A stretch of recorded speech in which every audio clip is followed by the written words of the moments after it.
واستعينوا بالصبر والصلاة وإنها لكبيرة إلا على الخاشعين الذين يظنون أنهم ملاقو ربهم وأنهم إليه راجعون الذين يظنون أنهم ملاقو ربهم وأنهم إليه راجعون.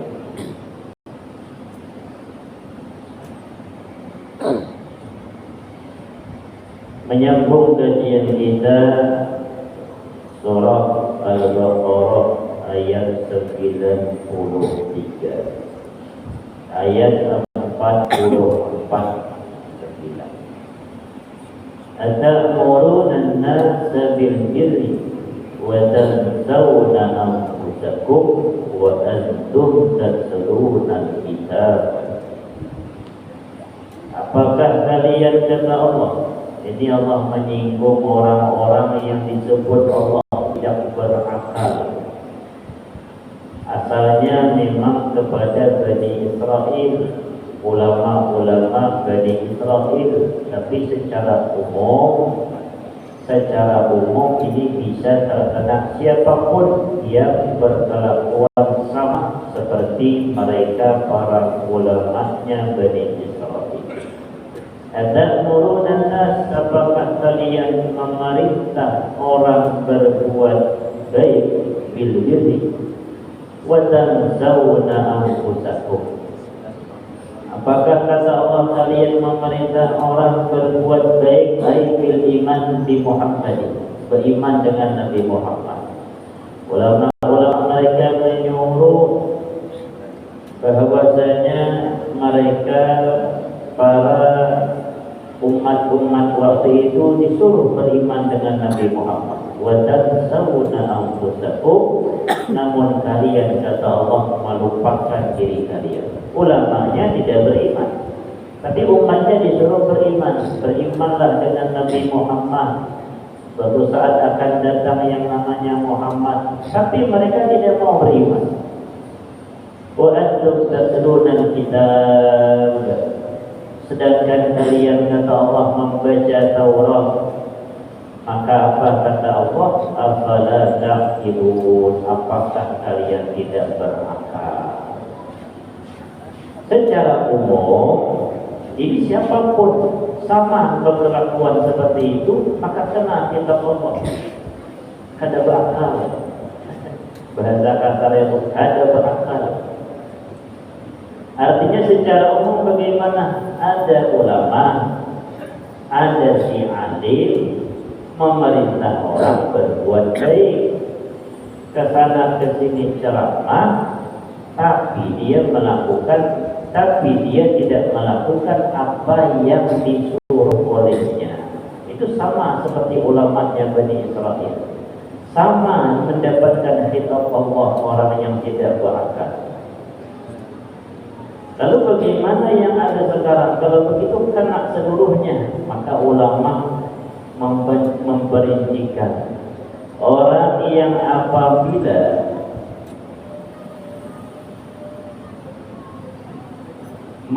menyuruh orang lain berbuat baik, namun dia sendiri berazam ingin memperbuat sama seperti apa yang dia suruh, namun dia belum sanggup melakukan, maka orang yang seperti ini tidak akan mendapatkan kitab Allah. Afala ta'qilun, apakah kalian tidak berakal? Lalu siapa ini orang yang sengaja memang ada betul-betul yang namanya ingin melakukan itu?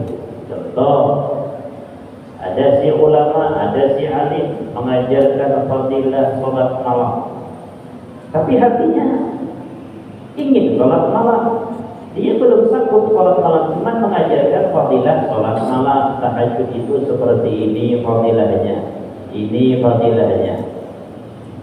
Orang lain disuruhnya untuk melakukan tahajud, dia sendiri sengaja dia tak melakukan. Ini afala ta'qilun, kada berakal. Kata Allah, ada berakalnya orang, nyuruh orang berbuat baik, dia meninggalkan perbuatan itu.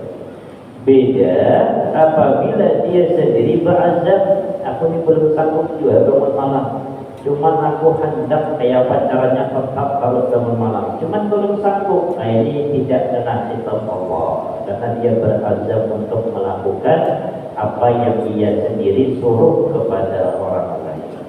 Makanya ulama-ulama dahulu ada yang sanggup tidak mengajarkan kalau dia belum mengamalkan. Ada yang seperti itu. Ada namanya Syekh Abdul Wahab, ayah dari Syekh Muhammad Ali bin Syekh Abdul Wahab, ayah Ali Tungkal. Nama ayahnya Abdul Wahab. Syekh Abdul Wahab ini muridnya tidak banyak, hanya 12 orang.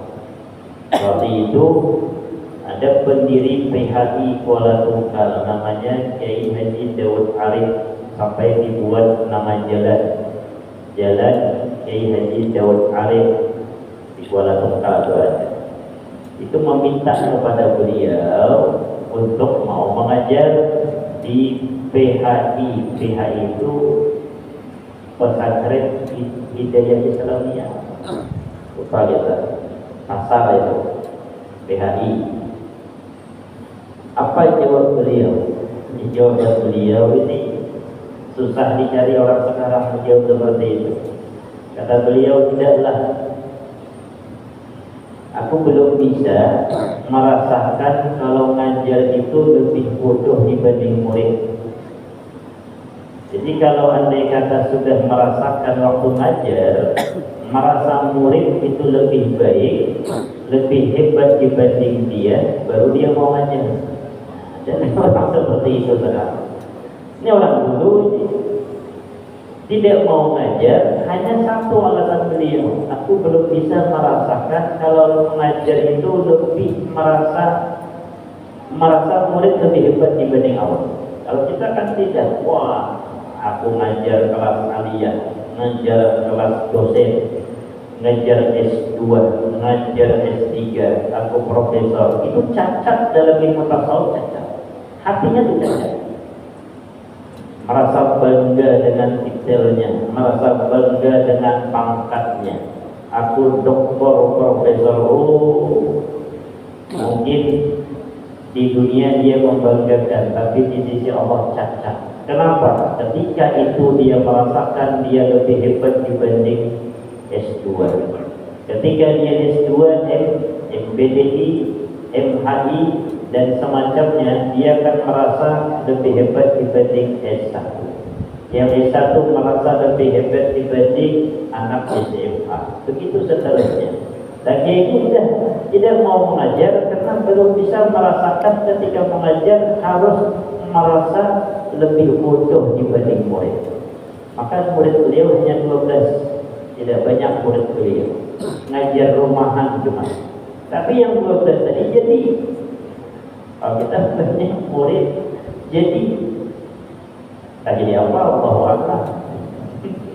Ada yang menjadi maling, ada yang jadi orang kita tidak ada hati-hati.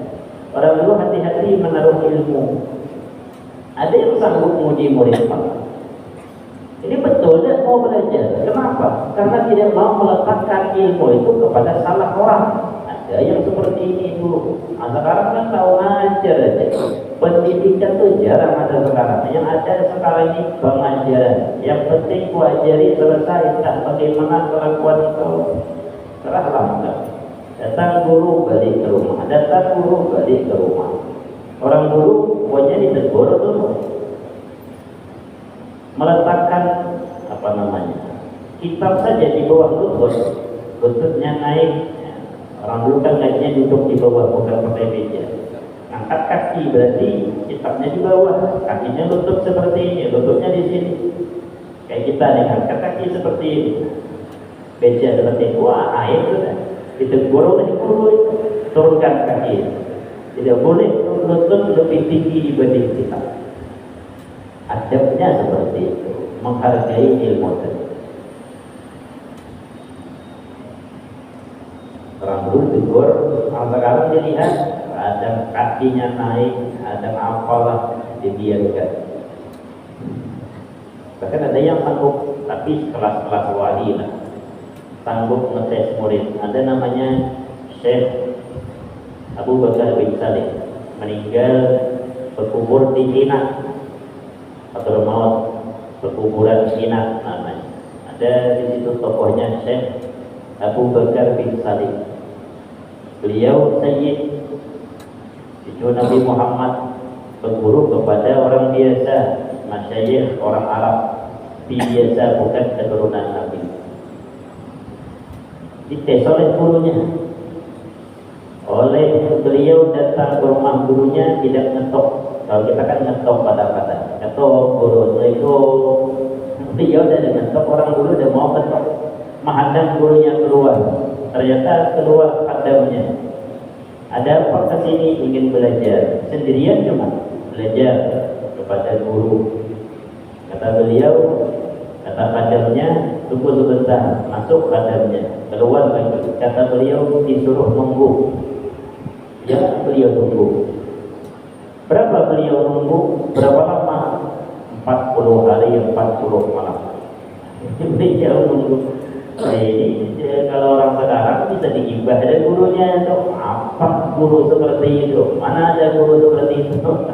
Orang dulu biasa dites seperti itu. Ditunggu oleh beliau, oleh Syekh Abu Bakar bin Salim. Ditunggu sehari, 2 hari.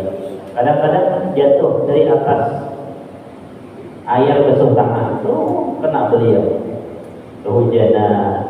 Nanti kalian kalau ingin makan, buang air, beliau bilang ke situ. Makan, buang air, ke situ lagi beliau duduk lagi makan. 40 hari, 40 malam. Baru dibuka kan. Jadi kalau saya cerita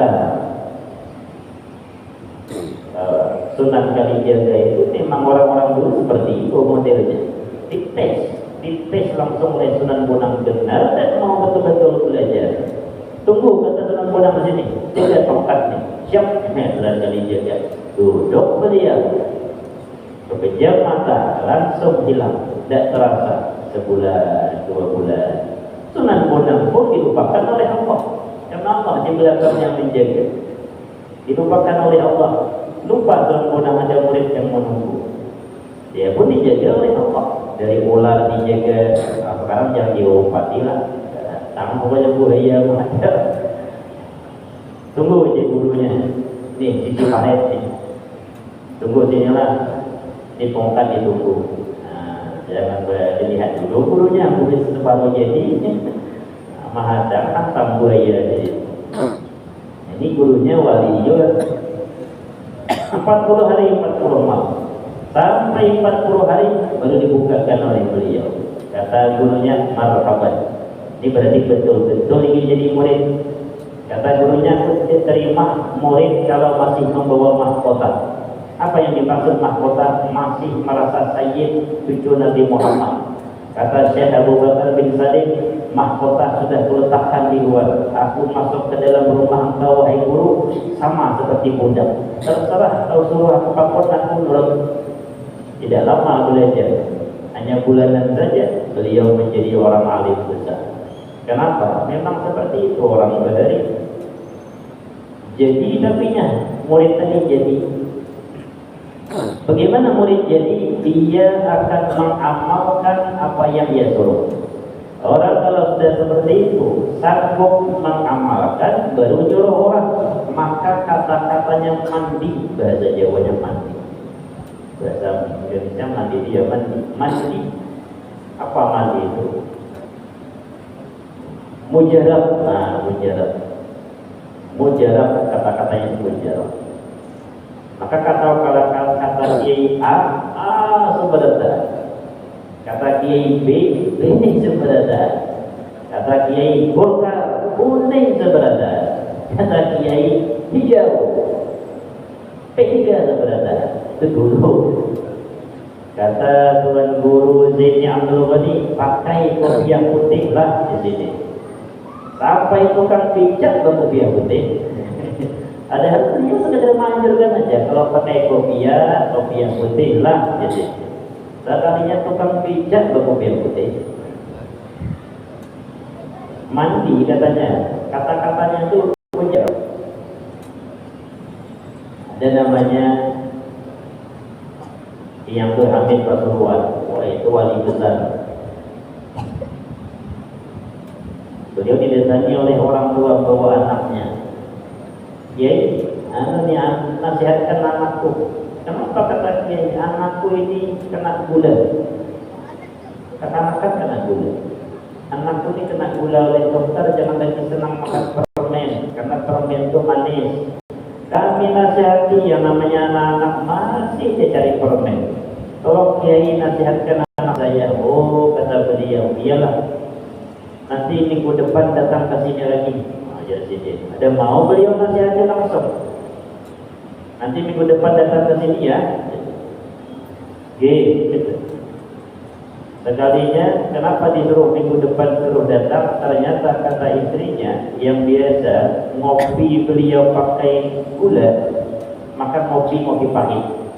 Ngopi tanpa ada gula. Seminggu beliau tidak minum air gula. Artinya ngopi tanpa gula. Kalau teh ya teh tanpa gula. Setelah seminggu mengamalkan itu, datang orang tua bawa anaknya, barulah beliau menasihati. Dan nasihat beliau tidak banyak, 1, 2 kata, 3 cuma. Dok, nah engkau ini sakit, seakan kasihan bapak engkau, ibu engkau kasihan memikirkan engkau. Ojo, jangan lagi lah minum yang manis-manis, makan permen. Nggih dia anaknya. Wes, ya boleh kan? Oh boleh. Apa kata orang tuanya? Semenjak itu kada suka yang manis. Mujarab, kenapa mujarab? Seminggu bertahan kada minum gula. Padahal bukan maksiat ini masalahnya. Hanya sekedar gula cuma. Nah, orang sekarang kan. Nah, kenapa kada mujarab? Dia menyuruh, dia tidak melakukan. Dia melarang, dia melanggar. Ujuk jangan korupsi, sekalinya yang korupsi. Ada apa? Apa? Karena dia makan tuan jadinya. Kata-kata itu makan tuan. Diketawakan orang.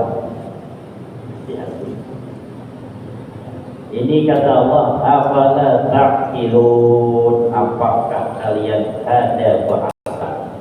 Menyuruh orang berbuat baik, kalian tidak melakukan. Melarang orang berbuat jahat, kalian melakukan. Ada berakal kata Allah Subhanahu wa ta'ala. Jadi surah, siapa yang ada berakal kalau merasa ya.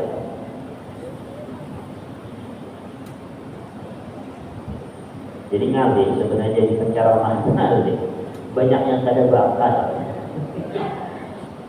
Amun kada hendak kada bakal, berat jadi penceramah, bukan nyaman jadi penceramah. Duitnya ada nyaman. Tapi hitam Allah itu berat. Kalau kada sanggup melakukan apa yang disuruh, kada bakal aja Allah. Kalau kada bakal, mudah seperti itu keras. Di mana meletakkan akal?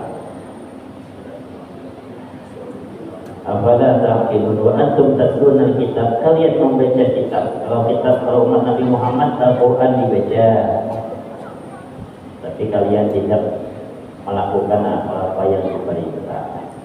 Wasta'inu bis-sabri was-salah, minta tolonglah kepada Allah. Ai utlubul ma'unata 'ala umurikum, mintalah pertolongan atas segala perkara-perkara kalian, bisabri dengan bersabar, wassalah dan mengerjakan sholat. Afradaha bi dzikri ta'ziman li sya'niha. Kenapa Allah menyendirikan dengan kata-kata sholat, bisabri wassalah? Tidak disebutkan di sini ada zakat, tapi di sini tersendiri hanya sekedar sholat. Biasanya bergantian zakat, ini hanya sekedar sholat. Didirikan karena ta'zim li sya'niha, karena agungnya sholat tersebut. Dalam hadis Rasulullah, "Idza hazabahu amrun badara ila shalah." Rasulullah sallallahu alaihi wasallam apabila datang kesulitan padanya, badara ila shalah, beliau segera sholat. Itu Nabi Muhammad. Mintalah pertolongan kepada Allah, yang pertama dengan sabar, yang kedua dengan sholat. Bisabri was sholat, sabar, sholat, sabar, menghadang pertolongan Allah, kemudian ditambah dengan sholat. Dua ini jadilah Nabi Muhammad apabila ada suatu perkara, maka beliau cepat-cepat melakukan sholat. Karena kenapa harus sabar? Kadang-kadang pertolongan Allah itu tidak langsung. Kadang-kadang Allah itu malah akan menolong kalau sudah tidak ada lagi harapan kita kecuali Allah. Nah, kesalahan kita kadang-kadang kita ini senang mengandalkan apa yang ada pada kita. Kalau dia kelasnya tingkat tinggi S2, nah itu biasanya mengandalkan S2-nya dulu. Kalau dia hanya sekelas madrasah, nah ini kadang-kadang lebih mengandalkan malah kepada Allah. Allah tidak akan memberi pertolongan kecuali hati kita langsung hanya kepada Allah. Letaknya salah kita di sinilah. Kitanya lebih mengandalkan apa yang ada pada diri kita, sehingga pertolongan Allah itu lambat. Maka perlu sabar. Nabi Musa alaihi salam ini tingkatan Nabi, sandal beliau putus. Beliau tidak langsung menjadi. Apa yang dilakukan Nabi Musa? Beliau berdoa kepada Allah, Rabbi inni lima anzalta ilayya min khairin faqir. Ya Allah, sesungguhnya aku ya Allah, dengan apa-apa yang kau turunkan kepadaku dengan kebaikan, aku perlu ya Allah. Baru beliau menjadi sandal. Kalau kita ada sandal putus, sandal lupa kepada Allah kita. Jarum mana jarum? Aduh, apa cari jarum bagi duit saja? Uang sandal, para yang hanya seperti itu kita. Kalau perkara dah besar, barulah kita ingat kepada Allah. Itu pun kalau sudah mentok dari lagi bantuan kecuali hanya Allah, baru Allah turunkan bantuan. Jadi salahnya di mana? Kita juga. Kenapa tidak langsung kepada Allah, tapi mengandalkan ilmu kita, kebisaan kita, kekuatan kita. Padahal kita sadar kalau belajar di dalam majelis ta'lim seluruhnya datang dari Allah. Setiap detik Allah yang mengatur. Tapi kenapa kita tinggalkan? Ini tak salah kita. Makanya perlu bersabar. Pertolongan Allah pun datang. Sholat dijauhi. Ada orang S2, mungkin pernah kami ceritakan. S2 arsitek. Arsitek itu kan mantap. Contohnya mantap mana? Tuh, Masjid Al-Masjid. Sekarang mau katanya mau jadi Masjid Al-Hayati. Mantap itu. Itu modern sudah bangunannya. Itu bukan ngarang-ngarang itu. Itu pakai arsitek. Dan dengan bagaimana gini tukang, nah, ini buat muncul tukang, kayak apa tukang? Tukangnya bingung jadinya. Aduh, ya tukang kayak apa maksudnya? Tapi bagaimana paling nyaman? Gambar terus. Gambar. Bangunannya. Jadilah bentuk gambarnya. Ini tukang, gawi. Batanya sekian, dananya sekian, cornya sekian, semennya sekian. Sudah ada ini catatan, ini sekian meter, sentimeternya ini. Wah, detail dibuat orang arsitek. Bisalah dia menggambar. Jadi itu mantap saya di tengah-tengah kota. Mantap. Bangunannya kayak yang petak-petak itu kan yang berhari-hari. Bangunannya sudah mantap, modern gaya bangunan. S2 Surabaya, orang Bengin. Sekalinya setelah S2 ke sana ke sini melamar Jawiya. Ada yang menerima Jawiya. Padahal mantap sudah S2. Sampai ke Surabaya, seharian di Surabaya, masuk perusahaan ini, masuk ini, ada yang menerima. Boleh kembali dia ke Bengin. Meratap dia, apa nih ada yang menerima? Ujung-ujungnya berenung, marah dia, diambilnya lagi ijazah diambil, ijazah SD, ijazah SMP, SMA, S1, S2, kumpulkannya, letakkannya di halaman rumah, dibakarnya. Orang yang bakar ijazah ini sangat mengumpulkan ijazah, bukan kenyamanan. SD 6 tahun, keluarlah ijazah. Kalau udah ada ijazah, ada 6 tahun tadi. Orang sebelum 6 tahun berhenti, dapatlah ijazah, ada dapat. Jadi mendapatkan ijazah yang ini saja itu 6 tahun perjuangan. Dipukul guru berhari, dijijit guru, antara ada lagi yang dijijit guru, kita di penjara dulunya.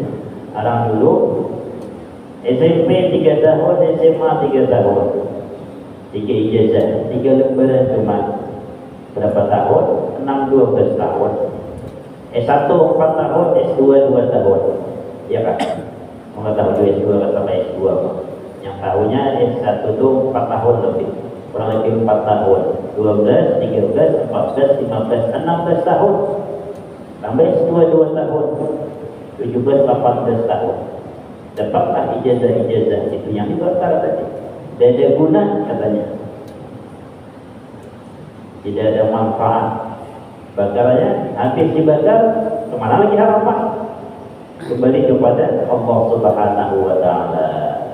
Mengharap ijazah habis, tidak lagi ijazah, kemana lagi?